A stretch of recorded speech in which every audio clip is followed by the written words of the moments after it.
Hello and welcome to this week's Glasstire Top 5. It is the week of April 4th, 2019. I am Brandon Zech. I am Rainey Knudson. And we are standing in front of a big cage in Austin, Texas. And we're going to jump right in because that's what number 5 is. Number 5 is a project by Alex Goss, here right behind me at Cage Match Project, and it's called My Little Runway. Alex is a Houston-based artist. This is part of a series of exhibitions in this cage in Austin in front of the Museum of Human Achievement that are curated by Ryan Hawk. This piece, as you can tell, it's a bunch of 6-fingered latex gloves rotating via a belt. And it's humorous, it's stupid.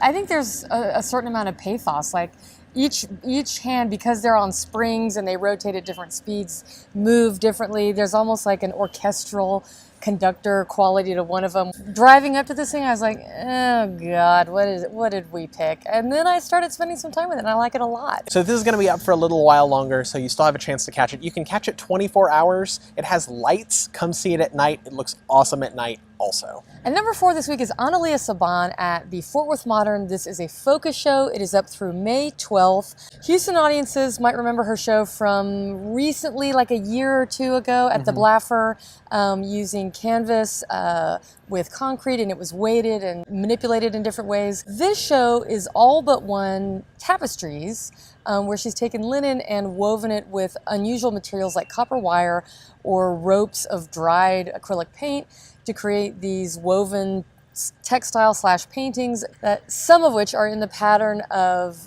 motherboards and original sort of computer components. I love this work. I think it is smart. I like the use of materials. Number 3 this week is a show called In God's Kingdom by Manik Rajak. Manik is an Austin-based artist. This is a project of Diesel, which is the curatorial collaborative, Arturo Palacios, Hillary Hunt. It's at Poissant Gallery in Houston. That's a lot of details. You get it. Manik is drawing on folklore and Indian iconography and horror films, and he's kind of putting this all together. You were saying that it felt very Rousseau about it. It's the animal lurking in the brush, ready to attack, and that's kind of the vibe that you get from all of these works. They're mostly oil on canvas. It's good. Manik is a good artist. I think it's great that he's showing outside of Austin, and if you're in Houston, you should capitalize on this chance and go see it. It's up through April 13th. Number 2 this week is Katrina Moorhead at Inman Gallery, a show called Sea Pink Sea with no spaces in there. This just opened. It's up through the end of April, April 27th.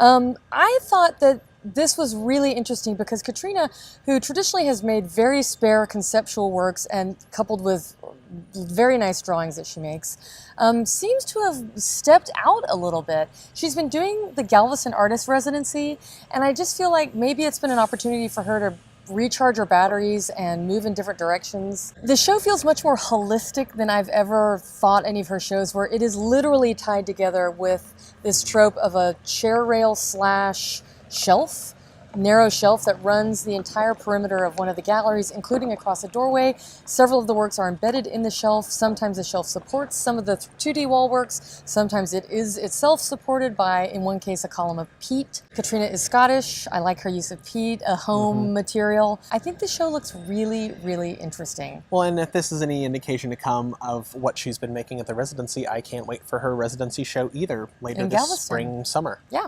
And number 1 this week is a show opening at the Lawndale Art Center in conjunction with Latino Art Now. It's a show called Axis Mundo, Queer Networks in Chicano, LA.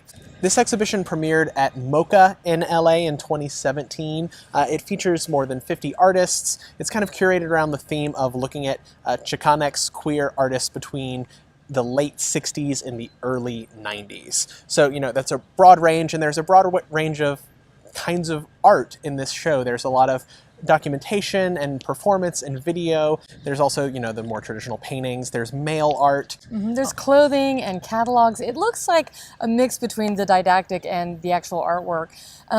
I think it looks really interesting, and I'm excited to learn more about this subculture that was going on in LA that, I mean, up until probably recently didn't get a ton of attention. Kudos to Lawndale for bringing this to Houston. In any event, that is our wrap up for this week. We hope you all go see some art. Go see some art.